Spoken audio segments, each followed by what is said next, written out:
They say you pay taxes to have schools, hospitals, security. But what if I told you that part of what you pay is funding bombs falling on the other side of the world? That every time you fill up your car or buy medicine, a portion of it could be ending up in war zones you don't even know exist. It sounds like a conspiracy theory until you see the contracts, the numbers, the documents.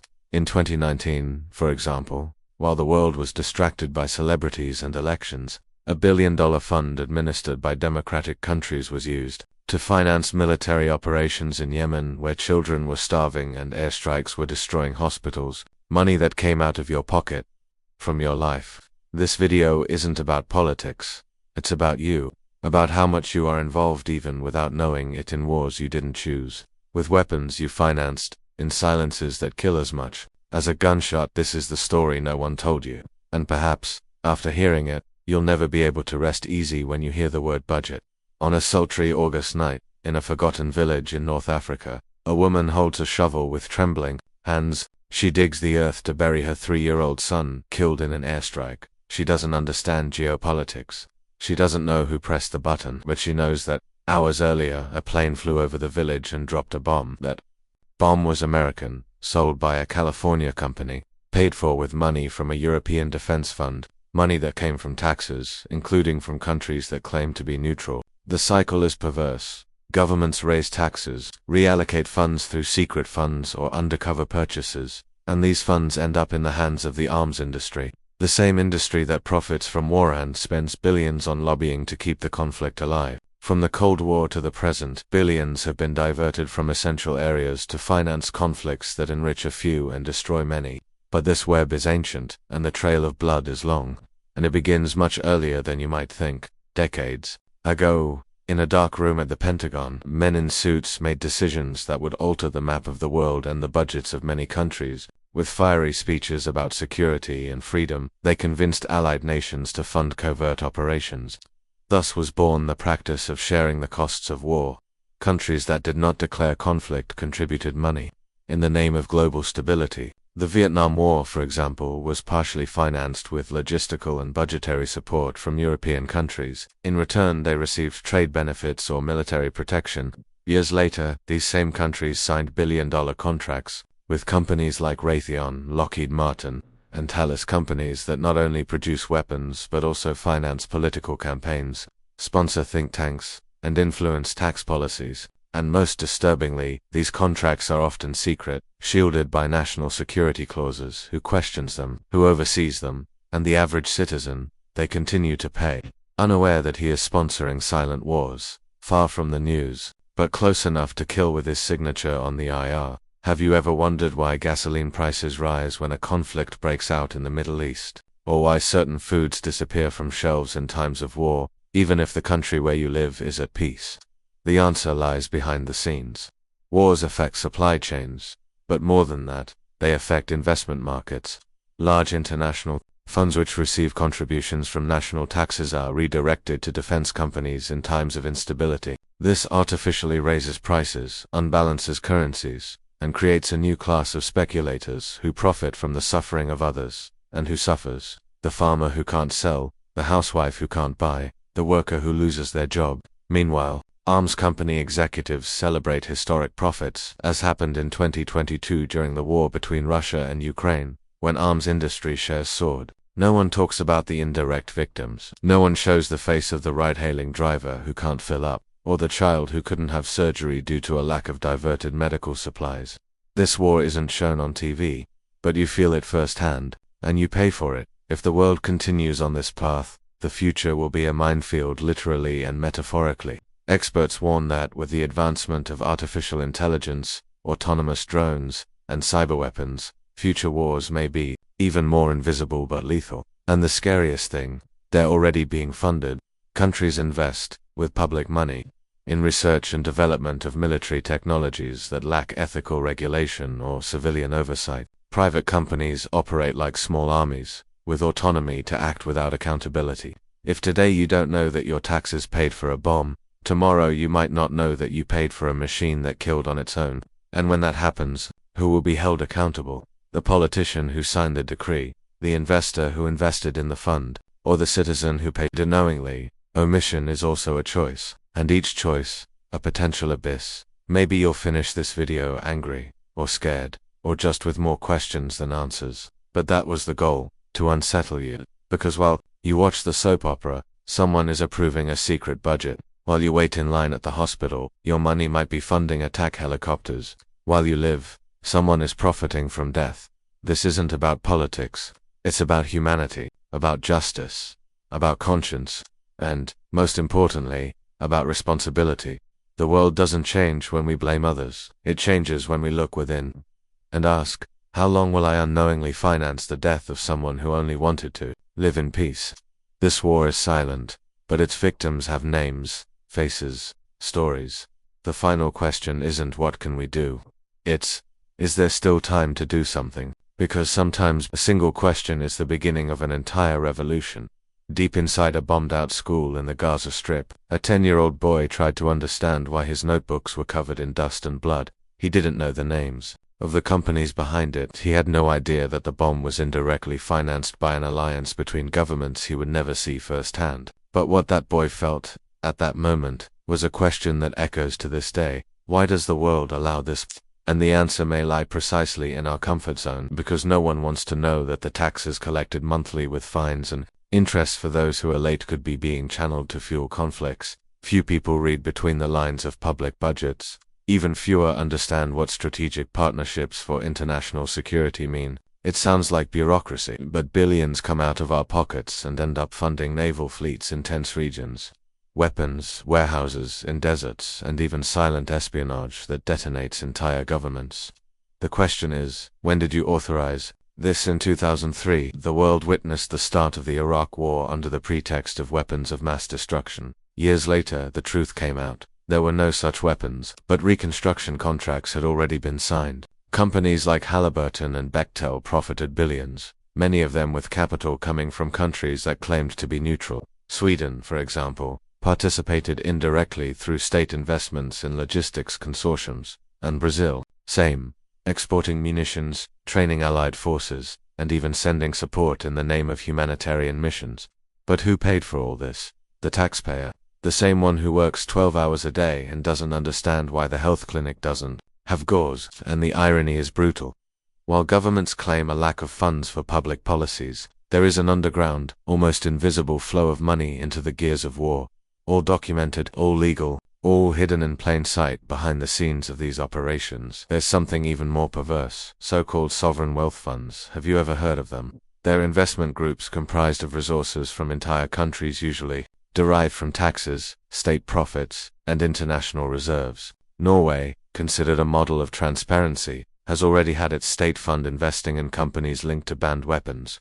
Canada too, and the United States. Needless to say, a large portion of the Pentagon's budget comes from taxes, and part of it is passed on to private companies that operate as military arms with zero legal accountability. It's as if war has been outsourced, and the average citizen of any country doesn't know they're investing in destruction. Many of these funds hold shares in companies involved in conflicts in Sudan, Afghanistan, Libya, and, more recently, the African Sahel. Places where children become soldiers, where schools become targets, where hope is buried along with the bodies. A repeating pattern. First, the conflict is invisible. The media says little. Then, a narrative forms. We need to intervene. Then, agreements between allied countries emerge and the money begins to flow. Financing is approved. Weapons are shipped. Companies activate contracts, signed in closed-door meetings, all under the guise of protecting democracy, combating terrorism, or ensuring regional stability. But who really wins? The answer is always the same. The arms industry, and the governments that benefit politically from the war. The losers ... are the people. Always the people. Those in the war zone and those in the comfort zone, because both bleed, one with bullets, the other with taxes. The cycle is cynical. And while no one exposes the connections between bills paid and bullets fired, it keeps spinning, silently, in the name of a peace that never arrives.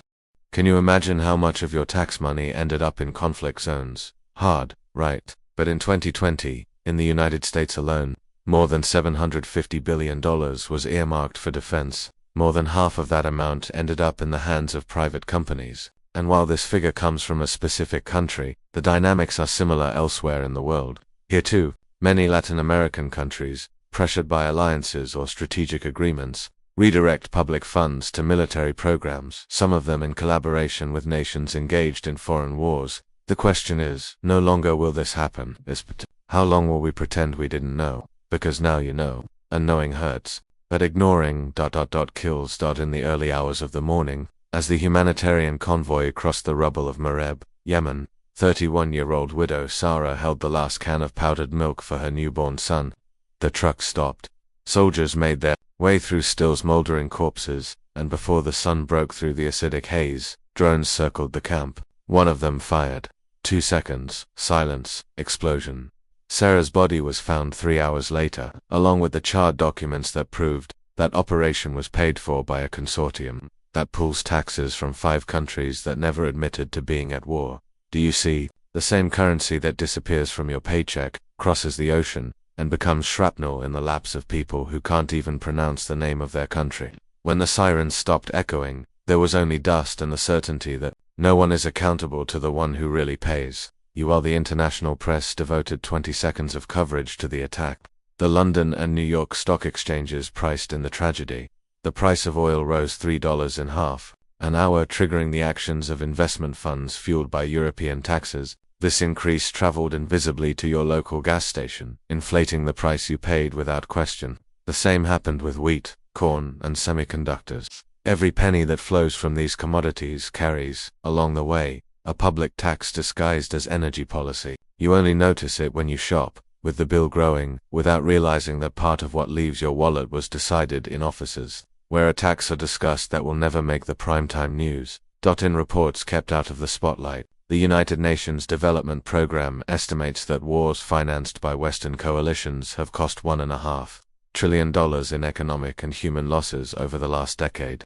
Convert that into lives: 40 million people expelled, 6 million maimed, countless families torn apart. Each refugee receives, on average, $7 in monthly aid, less than the price of an airport coffee, while $40,000 projectiles rip through the night in attacks that don't make headlines. When you file your taxes, part of it feeds international funds that lend capital to arms manufacturers.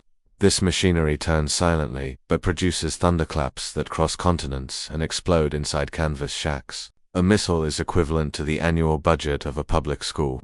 A fleet of tanks, that of an entire hospital. Calculations no one makes in prime time, because confronting numbers is confronting choices, and choices hurt. In capitals where decisions become bombshells, lobbyists roam the corridors of power with shiny badges and polished arguments. They say war creates jobs, boosts technology, and protects democratic values. The rhetoric seems noble until we discover that for every dollar invested in lobbying, arms companies receive $120 back in contracts. This return is financed by you, even if the receipt is camouflaged by acronyms like FPE, PLOA, or PAC. The senator who cuts sanitation funding votes on the same day on a credit addendum to purchase missiles, selling you the illusion that national defense is synonymous with domestic security. Meanwhile, entire neighborhoods remain without sewage systems. Yet, on the other side of the planet, military bases gleam with powerful air conditioning. The paradox is grotesque. We die of basic diseases to support weapons capable of crossing the globe in 15 minutes. And yet, when questioned, they show colorful GDP growth charts stained with invisible blood. But there's damage no spreadsheet can measure. The fear that crosses borders without a passport. In Syria, a girl records audio recordings every night to remind her family she's still alive. In Warsaw, a Ukrainian veteran wakes up sweating every time a car speeds down the street. In São Paulo, a ride-hailing driver works twice as hard because inflation has eaten into the budget. In his mind, the war is distant, but the electricity bill proves otherwise. These traumas share the same source: taxes transformed into attacks. Pain travels at the speed of satellites, crosses oceans in seconds, settles on skins that will never exchange a glance. How much does a night of collective insomnia cost? How much does it cost to raise children who learn the smell of gunpowder before the smell of cake? No Ministry of Finance calculates. Yet every penny allocated to bombing will later be paid back in antidepressants, reconstruction, migration, intolerance, and invisible but unpayable debt. And there are still those who say this bill isn't ours. So, before you turn out the lights, stop and think. What is the true price of promised security? Would you write a check to destroy a stranger's house? Because that's what happens when the military budget grows without transparency. Every favorable vote, every oversight waiver, every complicit silence adds zeros to the bill that will land on our doorstep in higher taxes, dilapidated services, emotional scars, and closed borders. The present hurts because it's made a past choices. The future could hurt even more if we remain numb. In the next section, we'll face these possible futures: diplomatic shortcuts, nuclear escalations, scenarios where drones decide who lives or dies without human scrutiny. Are you ready to look ahead? The path has already been set, and there may be little time left to pull the emergency brake. After all, those who pay the price for a historic error are always those who have the least choice on this. Perhaps is the most brutal consequence of all. Imagine waking up in 2032 and discovering that, while you slept, a fleet of autonomous drones patrolled the skies above your city, not to protect, but to test combat algorithms funded by an international consortium that uses the same tax mechanism that deducts income tax from your paycheck. The devices don't display flags.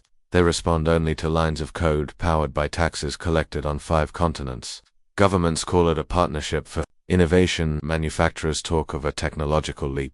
The population, however, only hears the constant buzzing and feels the chill down their spine, knowing that a chip failure could turn an ordinary night into a war zone. No one voted for this, but the money has already been spent and reality has been updated. Do you see how the next frontier of conflict may not need to cross oceans to knock on our door? When experts warn that World War III could start with a click, they're not talking metaphorically. In offices protected by publicly funded firewalls, military teams train AI to hack into civilian communications, satellites, crash power grids, and confuse hospital systems. The code is invisible, but the effect is brutal. Ventilators shut down, traffic lights go haywire, surgeries halt mid-surgery, and all this can happen without a single soldier stepping foot outside the barracks. The cost of these digital weapons, though smaller than that of a tank, is paid in the same way, through your taxes. While spending caps tighten on education and healthcare, the secret cyber defense budget grows at double-digit rates. Ask yourself, who oversees an army of anonymous programmers capable of paralyzing an entire country in seconds? And when the target is here, who will we hold accountable? The climate crisis is adding fuel to the fire.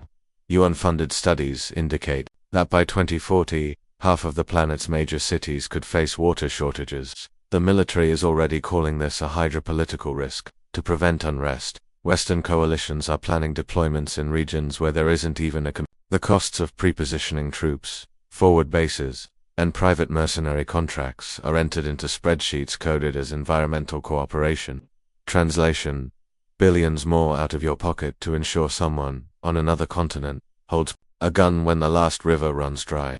Meanwhile, local farmers, who could benefit from smart irrigation, ration drops, were financing the militarization of water before we've even secured drinking water. What greater irony is there than dying of thirst, paying for weapons that promise to protect distant reservoirs? What if the next battle isn't for territory, but for data? Surveillance companies, many of them subsidized by public funds, already collect the faces, voices, and roots of millions of citizens without a warrant. Under the pretense of preventing terrorism, they feed image banks that could tomorrow serve authoritarian regimes or unscrupulous corporations. The same camera that identifies a suspect today could tomorrow deny credit to a protester.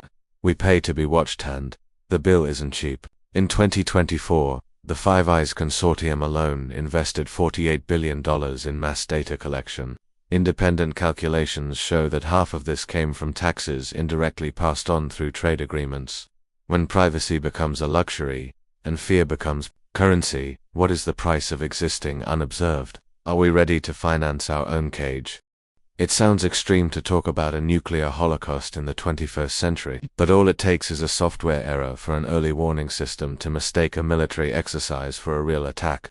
The doomsday clock is already 90 seconds to midnight, yet the world allocates more than $2 trillion a year to modernizing warheads, money that could vaccinate entire populations or eradicate malaria. The paradox: we maintain bombs to prevent war, but each upgrade increases the chance of an accident. And every penny of this modernization comes from the public budget.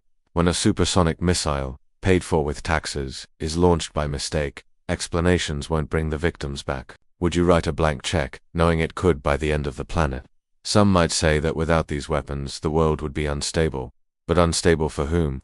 The children of Gaza, the elderly of Donetsk, the women of Khartoum are already experiencing the collapse we swore to fear. Real instability is selective and tends to hit those least involved in the choice. If we continue financing the logic of force, tomorrow won't just be more expensive, it will be unbearable. Because debt can be renegotiated, trauma can't. So look ahead. Every invoice, every embedded tariff, every penny that trickles down feeds a future that could swallow us. Hearing that drone on the horizon isn't a distant warning. It's an urgent reminder that the clock is ticking and the bill will come with blood interest. Are we ready to pay? They speak softly, but each syllable pierces like shrapnel. Just wanted to see my children grow up. Amina, 27, driven from her village in the Sahel by a Western-sponsored attack, holds the microphone with wounded fingers as the wind shakes the tent. On the other side of the world, a former Colombian soldier hired by a security corporation paid for with European taxes, confesses that he would trade his entire paycheck for a night without nightmares. Between them runs an invisible thread, the same stream of public money that financed the bomb that injured Amina and framed Juan's guilt. What they beg for is not charity, but memory. They ask that their pain be invoked every time a military budget passes without debate. Because silence, now, would be the second death. The voices that rarely reach Parliament explain the true cost of each decision. Fatima, a Yemeni nurse, says she learned to staunch bleeding with strips of bedsheets, because gauze became a luxury after warehouses were destroyed in collateral attacks. In Lebanon, fisherman Ilyas shows his hands burned by chemicals dumped into the sea during naval exercises. I can't forget the smell, he repeats, looking at the camera as if he were looking at us. They don't appear in the risk reports released to investors, but they carry on their bodies the bill that official accounting hides. They are living proof that every budget item has a face, a name, a story, and scars that don't fit on a spreadsheet may feel small in the face of such vast machinery. But remember, no tax is collected without your collective consent. Every vote, every signature, every acceptable indifference invites the next missile. Responsibility doesn't reside solely in the office. It permeates everyday life when we click, accept without reading, when we change the channel after seeing a bombing, when we discuss the price of coffee but don't ask why military spending grows even in a recession. If we ignore it, we become co-thurs not out of malice, but through omission. And omission, in history, has always smelled like gunpowder. There are paths to rupture. Entire cities have already approved participatory budgets that veto contracts with arms manufacturers. Public banks have been pressured to divest from arms industries. Transparency platforms have made the destination of every cent of the treasury accessible with a click. It's not utopia, it's precedent. When society demands action, figures move. When it boycotts, shares fall. When it votes consciously, secret clauses lose power. Closing the tap doesn't end all wars, warns Kenyan economist Leila Odwa, but it prevents them from bleeding eternally. And that, for those who live under sirens, is already a miracle. Even so, the burning question remains, if the money stops flowing, who will pay for the reconstruction? The victims respond in unison. Those who destroyed, rebuild. They're not asking for alms, but for reparation schools instead of barracks, hospitals instead of ammunition depots, bridges where checkpoints once stood. It's not charity, it's distributive justice, transferring resources from destruction to life. And it starts where it all began, in the budget line. The same pen that signs off on a fighter jet purchase can sign off on the purchase of ventilators. The difference is who holds the pen and who watches the hand. You can close this video and go about your daily routine. Maybe you open your wallet to pay taxes, gas up your car, pay for your streaming service. Each act seems isolated, but it's not. It echoes in trenches you'll never tread, shaping futures your grandchildren might need to inherit. So, before you turn off the screen, keep this question in your mind like a thorn in your side. If my money can kill without me knowing, why can't it save under my command? Because the war is silent only while we're silent. And in silence, we've all paid too dearly.